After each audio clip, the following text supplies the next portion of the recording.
దేవుని పరిశుద్ధ గ్రంథంలో నుంచి 2వ రాజులు 20 అధ్యాయం 1 నుంచి 6 వరకు చదువుతుంటున్నాను, గమనించగలరని మనవి. ఆ దినములలో హిజ్కియాకు మరణకరమైన రోగము కలగగా ఆమోజు కుమారుడును ప్రవక్తనునైన యెషయా అతని యొద్దకు వచ్చి, నీవు మరణమవుతున్నావు, బ్రతుకవు గనుక నీవు నీ ఇల్లు చక్కబెట్టుకొనుమని యెహోవా సెలవిచ్చుచున్నాడని చెప్పగా, అతడు తన ఆ అతడు తన ముఖమును గోడ తట్టు త్రిప్పుకొని, యెహోవా యథార్థ హృదయుడని సత్యంతో నీ సన్నిధిని నేనెట్లు నడుచుకుంటినో, నీ దృష్టికి అనుకూలంగా సమస్తమును నేనెట్లు జరిగించితినో కృపతో జ్ఞాపకం చేసుకొనుమని హిజ్కియా కన్నీళ్లు విడుచుచు యెహోవాకు ప్రార్థించెను. యెషయా నడిమిశాలలో నుండి అవతలకు వెళ్ళక మునిపే యెహోవా వాక్కు అతనికి ప్రత్యక్షమై ఇలాగు సెలవిచ్చాను, నీవు తిరిగి నా ప్రజలకు అధిపతి అయిన హిజ్కియా యొద్దకు పోయి అతనితో ఇట్లనము, నీ పితరుడైన దావీదునకు దేవుడగు యెహోవా నీకు సెలవిచ్చినదేమనగా, నీవు కన్నీళ్లు విడుచుట చూచితిని, నీ ప్రార్థన నేను అంగీకరించి ఉన్నాను, నేను నిన్ను బాగు చేసేదను. 3వ దినమున నీవు యెహోవా మందిరమునకు ఎక్కిపోవుదు. ఇంకా 15 సంవత్సరంలో ఆయుష్షు నీకిచ్చేదను. మరియు నా నిమిత్తము నీ సేవకుడైన దావీదు నిమిత్తము ఈ పట్టణమును నేను కాపాడుచు నిన్నును ఈ పట్టణమును అష్షూరు రాజు చేతిలో పడకుండా నేను విడిపించేదను. చదవబడిన వాక్యము దేవుడు దీవించి ఆశీర్వదించును గాక. ఇందులో హిజ్కియా మహారాజుకు మరి ఒక మరణకరమైన రోగం వస్తే హిజ్కియా మహారాజు దేవునికి గోడతట్టు తిరిగి కన్నీళ్లు విడుచుచు ప్రార్థించినట్లుగా మనం చూస్తూ ఉంటున్నాం. ఈ అతని ప్రార్థన విని దేవుడు తిరిగి హిజ్కియా మహారాజుకు 15 సంవత్సరముల ఆయుష్ అనుగ్రహించినట్లుగా మనం ఇందులో గమనిస్తుంటున్నాం. అయితే యూదా దేశమును పరిపాలించిన రాజులలో హిజ్కియా మహారాజు 13వ రాజు. యూదా దేశమును పరిపాలించిన రాజులలో ఆ ఈయన 13వ రాజు. అయితే ఈయన 29 సంవత్సరములు పరిపాలించినాడు. హిజ్కియా మహారాజు 29 సంవత్సరాలు పరిపాలించినాడు. ఈయన విషయం మనం అంతా క్లియర్గా మనం గమనించాలంటే 2వ దినవృత్తాంతం 29 అధ్యాయం చదివితే హిజ్కియా మహారాజు యొక్క చరిత్ర మొత్తం మనకు కనబడుతుంటుంది. తర్వాత హిజ్కియా నీతిని అనుసరించి నడిచినాడు. హిజ్కియా మహారాజు మరి దేవుడు ఆయనకు రోగమును బాగు చేసి తిరిగి 15 సంవత్సరములు ఆయుష్ అనుగ్రహించిన తర్వాత మరి హిజ్కియా మహారాజు 29 సంవత్సరములు యెరూషలేమును యూదా సామ్రాజ్యాన్ని పరిపాలించినట్లుగా మనం చూస్తుంటున్నాం. ఇందులో మొదటిది ఆయన నీతిని అనుసరించి నడిచినవాడు. మరి కొంతమంది రాజులు, ఆసాపు రాజు, హిజ్కియా రాజు, యెహోషాపాతు, ఈ రాజులందరూ దేవునికి నీతిని అనుసరించి నడిచిన రాజులు.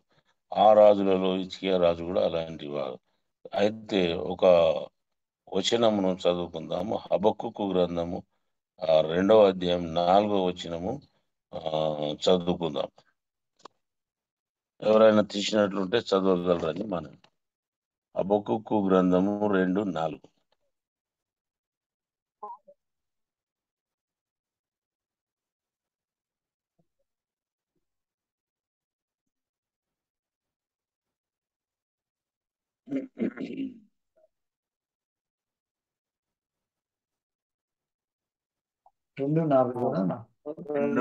వారు యథార్థపరులు కాక తమలో తాము అతిశయపడుదురు, అయితే నీతిమంతులు విశ్వాస మూలంగా బ్రతుకును.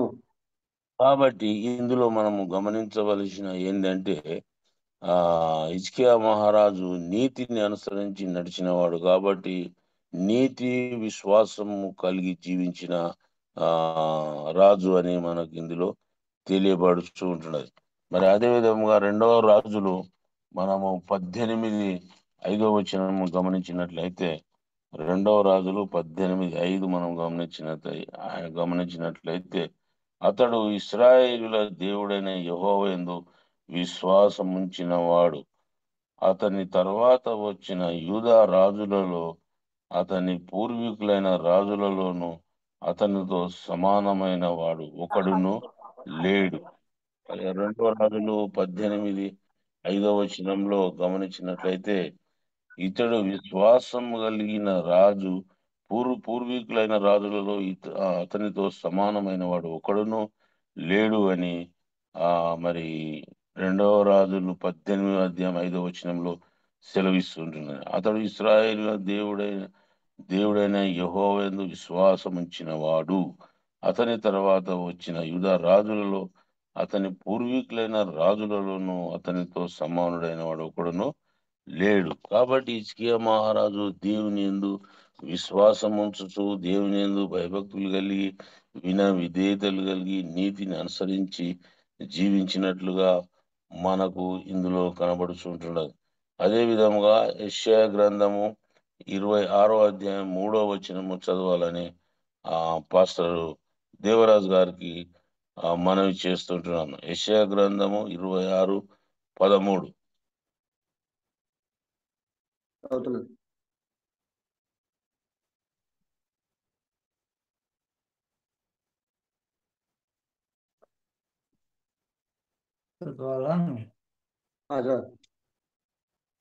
యెహోవా మా దేవా, నీవుగాక వేరే ప్రభువులు మమ్ము లేరి.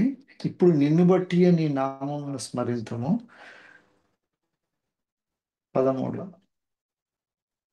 నిన్ను బట్టియే నీ నామమును స్మరింతుము. స్మరించుము అంటే దేవుని యందు విశ్వాసం ఉంచుచు దేవుని యందు నమ్మిక ఉంచి నిన్ను బట్టియే నీ నామమును స్మరిస్తామని మరి ఇక్కడ యెషయా భక్తుడు రాస్తుంటున్నాడు. విశ్వాసమును బట్టి దేవుని నమ్ముకొనుమని దేవుడు సెలవిస్తుంటున్నాడు. కాబట్టి మత్తయి సువార్త 8:10.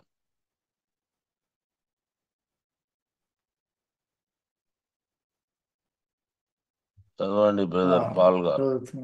8:10 కదా. మత్తయి సువార్త 8:10. యేసు ఈ మాట విని ఆశ్చర్యపడి వెంట వచ్చుచున్న వారిని చూచి, ఇశ్రాయేలులో ఎవనికైనాను నేనింత విశ్వాసం ఉన్నట్టు చూడలేదని నిశ్చయముగా మీతో చెప్పుచున్నాను. కాబట్టి ఇశ్రాయేలీయులలో అందరినీ చూచి ఇంత గొప్ప విశ్వాసము మీలో ఎవరికైనా లేదని నేను గమనిస్తున్నాను చెప్పి. కాబట్టి విశ్వాసం అన్నది మరి అంత గొప్పది. కాబట్టి హిజ్కియా మహారాజు విశ్వాసమును కలిగి మరి దేవుని నీతిని అనుసరించి దేవునికి విధేయుడై మరి 29 సంవత్సరములు పరిపాలించినట్లుగా మనం చూస్తుంటున్నాం. అదే మత్తయి సువార్త 9:22 చదవగలరని మనవి. మత్తయి సువార్త 9:22. యేసు వెనుకకు తిరిగి ఆమెను చూచి, కుమారి, ధైర్యముగా ఉండుము, నీ విశ్వాసము నిన్ను బాగుపరిచని చెప్పగా ఆ గడియ నుండి ఆ స్త్రీ బాగుపడెను. కాబట్టి దేవునికి విశ్వాసము మనం ఉంచినట్లయితే దేవుని యందు మనము నీతి నిజాయితీ కలిగి ధర్మం కలిగి మనము లోకంలో సంఘంలో జీవించినట్లయితే కుమారి నీ విశ్వాసమే నిన్ను స్వస్థపరచునని దేవుడు ఆమెకు మరి సెలవిచ్చినాడు. కనుక అంత గొప్ప విశ్వాసం కలిగిన రాజు ఈ యూదా రాజు హిజ్కియా మహారాజు. దేవుడు ఆయనకు మరి మరణకరమైన రోగం వచ్చినప్పటికీ తిరిగి ఆయనను ముట్టి స్వస్థపరిచి బాగు చేసి 15 సంవత్సరం ఆయుష్ అనుగ్రహించి మరి ఆయన యూదా రాజ్యమును పరిపాలిస్తుంటుండగా మరి అప్పుడు ఆయన దేవుని యందు నీతి కలిగి విశ్వాసమును కలిగి జీవించినట్లుగా మనము చూస్తూ ఉంటున్నాం. అదే విధముగా యోహాను సువార్త 3:18 చదవగలరని మనవి. యోహాను సువార్త 3:18. ఆయన యందు విశ్వాసముంచు వానికి తీర్పు తీర్చబడదు, విశ్వసింపని వాడు దేవుని అద్వితీయ కుమారుని నామందు విశ్వాసం ఉంచలేదు కనుక వానికి ఇంతకు మునిపే తీర్పు తీర్చబడెను. కాబట్టి దేవుని యందు విశ్వాసం ఉంచిన వానికి తీర్పు తీర్చబడును అని ఇందులో సెలవించబడుతుంది. కాబట్టి విశ్వాసం అనేది అంత గొప్పది. కాబట్టి విశ్వాసం కలిగి ఈ లోకంలో, సంఘంలో, సమాజంలో జీవించాలని మనవి చేస్తూ ఉంటున్నాను. కాబట్టి హిజ్కియా దేవుని హత్తుకొని ఆయన ఆయన ఆజ్ఞలను గైకొని ఆయన ఆజ్ఞలను పాటించి నడుచుకొనిన వాడు. దీనికి మనము ఒక వచనము చదువుకుందాం. మీకా గ్రంథము 19 మీకా 19:40. మీకా మీకా మీకా ఉందా? మీకా 1:9. 7. 1:9 ఉండొచ్చు. మీకా 3:7 అనుకుంటా. 3:7. 3:7. అప్పుడు అప్పుడు దీర్ఘదర్శులు సిగ్గునందు ఇదేనా సార్? అది కాదు. నీవు నా తట్టు తిరుగుదు, నేను నీ తట్టు తిరుగుదు అని ఉంటుంది. ఎంతో రేపు మళ్ళా సార్ చెప్పండి సార్. నీకు మలాకి అనుకుంటా. మలాకి 3:7. Okay okay. అలా సార్ మీ పితరుల నాటి నుండి మీరు నా కట్టడలను గైకొనక వాటిని త్రోసివేసింది. అయితే మీరు నా తట్టు తిరిగిన ఎడల నేను మీ తట్టు తిరుగునని సైన్యములకు అధిపతి యెహోవా సెలవీయగా కాబట్టి ఇక్కడ మనము దేవుని తట్టు తిరిగినట్లయితే దేవుడు మన తట్టు తిరుగుతాడని ఇందులో మనకు తెలియజేయబడుచుంటున్నాం. కాబట్టి మనము దేవుని యందు విశ్వాసం ఉంచినట్లయితే, దేవుని యందు మనము నీతిని అనుసరించి నడిచినట్లయితే దేవుడు మన తట్టు తిరిగి మనకు సహాయం చేస్తాడని ఇందులో మనకు తెలియజేయబడుచు ఉంటున్నది. కనుక హిజ్కియా మహారాజు దేవుని హత్తుకొని ఆయన ఆజ్ఞలను గైకొనినాడు. ఆయన ఆజ్ఞలను పాటించి మరి యూదా దేశమును పరిపాలించినాడు. మొదటిది, హిజ్కియా మహారాజు నీతిని అనుసరించి నడిచినవాడు. రెండవది, హిజ్కియా మహారాజు దేవుని యందు విశ్వాసం ఉంచి పరిపాలించినవాడు. మూడవది, హిజ్కియా రాజు దేవుని హత్తుకొని ఆయన ఆజ్ఞలను గైకొని ఆయన ఆజ్ఞలను పాటించి పరిపాలించిన వాడు. నాలుగవది, హిజ్కియా రాజు ప్రార్థనా పరుడుగా ఉన్నాడు. హిజ్కియా రాజు అతని తల్లి అబియా తల్లిదండ్రులు మరి హిజ్కియా మహారాజుకు ఆ యొక్క ప్రార్థనా జీవితంను పట్టుదలగా ప్రార్థన జీవితం కలిగి జీవించాలని హిజ్కియా మహారాజుకు మరి నేర్పించినాడు. కాబట్టి హిజ్కియా మహారాజు మంచి ప్రార్థన పరుడు అని ఇందులో మనకు తెలియజేస్తుంటున్నారు. తర్వాత హిజ్కియా మహారాజు ఏ విధముగా నాశనమైండు అంటే మరి శత్రువులతో రాజకీయం చేసినాడు. ఆయన స్నేహితులు రాజకీయ రాజులు శత్రువులతో ఆయన స్నేహం చేసి అతడు దేవునికి విరోధంగా నడిచినాడు. తర్వాత దేవాలయం తర్వాత శుభ్రపరిచినవాడు. తర్వాత ఆయన మనస్సుతో గర్వించి ఆశీర్వాదము డబ్బు ఎక్కువై దేవునితో మరి అతడు విరోధముగా ప్రవర్తించవలసి వచ్చింది. కనుక యెహోవా దేవుని యందు భయభక్తులు కలిగి వినయ విధేయతలు కలిగి ప్రార్థనా పరుడుగా జీవిస్తూ దేవుని హత్తుకొని ఆయన ఆజ్ఞలను పాటించి మరి ఆయన ఆజ్ఞలను గైకొని నడుచుకుంటూ దేవుని యందు విశ్వాసం ఉంచుచు దేవుని యందు నీతిని అనుసరించి నడిచిన వాడు చివరికి దేవుడు అన్ని ఆశీర్వాదాలు ఇస్తే మరి దేవుడు ఆయనను మరి మన హిజ్కియా మహారాజు శత్రులతో ఆయన రాజులతో శత్రులతో స్నేహం చేసి మరి ఆయన మనస్సులో గర్వించి కాబట్టి అదంతా పోడగొట్టుకున్నట్లయితే మరి పొడగొట్టుకున్నట్లుగా మనకి ఇందులో తెలియజేయబడుచుంటున్నది. అయితే మనుషులకు ఈ లోకంలో సంఘంలో సమాజంలో సహవాసంలో డబ్బు ఎక్కువైతే దేవుణ్ణి మర్చిపోయి దేవుని యొక్క ఆశీర్వాదములు కోల్పోయే పరిస్థితి ఉంటుంది. కనుక ధనము, డబ్బు, ఆశీర్వాదము ఎక్కువైన ఎడల వారు దేవుని చేసిన మేలును మర్చిపోయి వారు మరి లోకంలో జీవిస్తూ ఉంటున్నారు. ఒక వచనము మనము చదువుకొని మనము ముగించుకుందాం.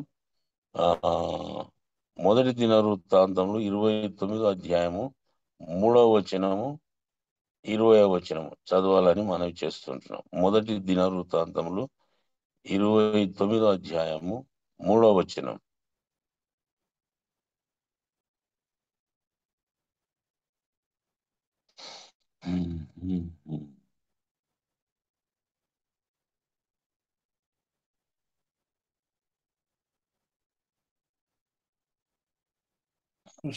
మరియు నా దేవుని మందిరం మీద నాకు కలిగి ఉన్న మక్కువ చేత నేను ఆ ప్రతిష్ఠితమైన మందిరం నిమిత్తము సంపాదించిన వస్తువులు కాక నా సొంతమైన బంగారమును వెండిని నా దేవుని మందిరము నిమిత్తము నేను ఇచ్చేదను. అంటే 20వ వచనం.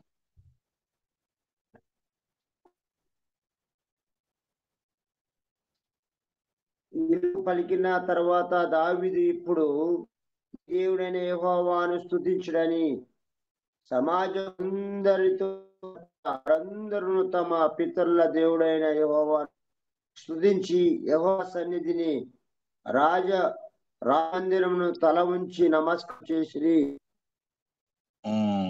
ఆ విధముగా మరి దేవుని యందు భయభక్తులు కలిగి మరి ఆయన ఆ విధంగా పరిపాలించినట్లుగా మనం చూస్తుంటున్నాము. కాబట్టి మరి హిజ్కియా మహారాజుకు మరణకరమైన రోగం వచ్చినప్పుడు ఏడ్చుకుంటూ పశ్చాత్తాపడి గోడ తట్టు తిరిగి కన్నీళ్లు విడిచి మరి ప్రార్థన చేసినప్పుడు మరి రాజు మరి దేవుడు ఆ యొక్క హిజ్కియా మహారాజు ప్రార్థన విని మరి కనికరించినట్లుగా మనం చూస్తుంటున్నాము.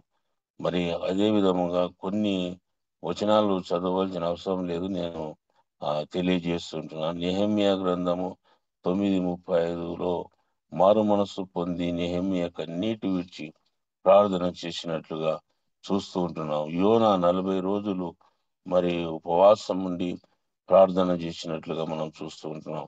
లూకా 13:3లో మారు మనస్సు పొందని ఎడల నశించిపోతారని మరి దేవుడు సెలవిస్తుంటున్నాం. ఈ విధముగా మరి ఎన్నో విషయాలు మనం గమనించినట్లయితే మారు మనస్సు పొంది పశ్చాత్తాపడి కన్నీళ్లు విడిచి మోకాళ్ళ ప్రార్థన హిజ్కియా మహారాజు గోడ తట్టు తిరిగి చేసినందుకు దేవుడు ఆయనను మరి రక్షించి కనికరించి కాపాడి స్వస్థపరిచి మరి ఆయనకు 15 సంవత్సరం ఆయుష్ను అనుగ్రహించి మరి యూదా దేశమును యూదా రాజ్యమును 29 సంవత్సరాలు పాలించుటకు దేవుడు ఆయనకి ఇచ్చిన కృపను బట్టి దేవాది దేవునికి వందనాలు.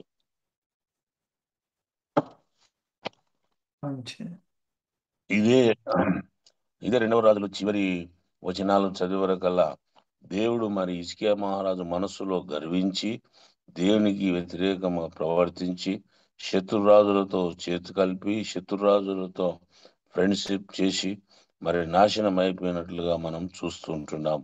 2వ రాజులు 20వ అధ్యాయము చివరి వచనాల వరకు వచ్చే వరకల్లా ఆయన చివరి దశ ఆ విధముగా మారిపోయినట్లుగా మనము చూస్తూ ఉంటున్నాం. కాబట్టి మరి అనేక విషయాలలో ఎంతో మంది మనం భక్తులను మనం బైబిల్లో చూస్తూ ఉంటున్నాం. వారి చివరి దశ మరి దేవునికి వ్యతిరేకంగా మరి జీవించి మరణించినట్లుగా మనం చూస్తుంటున్నాం. ఉదాహరణకు మన సొలొమోను మహారాజు ఆయన ప్రారంభంలో మరి దేవునితో మాట్లాడి దేవుని దర్శనం తీసుకొని దేవుని యందు భయభక్తులు కలిగి పేద యెరూషలేములో దేవాలయంను నిర్మించి చివరికి ఆయన మరి దేవునికి వ్యతిరేక ప్రవర్తన చేస్తూ మరి ఆ విధంగా ప్రవర్తించి మరణించినట్లుగా మనము చూస్తూ ఉంటున్నాం. కాబట్టి మనం ఈ లోకంలో సంఘంలో సమాజంలో దేవుని యందు భయభక్తులు కలిగి విన విధేయతలు కలిగి జీవించాలని కోరుకుంటూ ఈ యొక్క చిన్న షార్ట్ ఆ పీరియడ్ షార్ట్ మెసేజ్ హిజ్కియా మహారాజుని గురించి తెలియజేస్తూ ముగిస్తూ ఉంటున్నాను.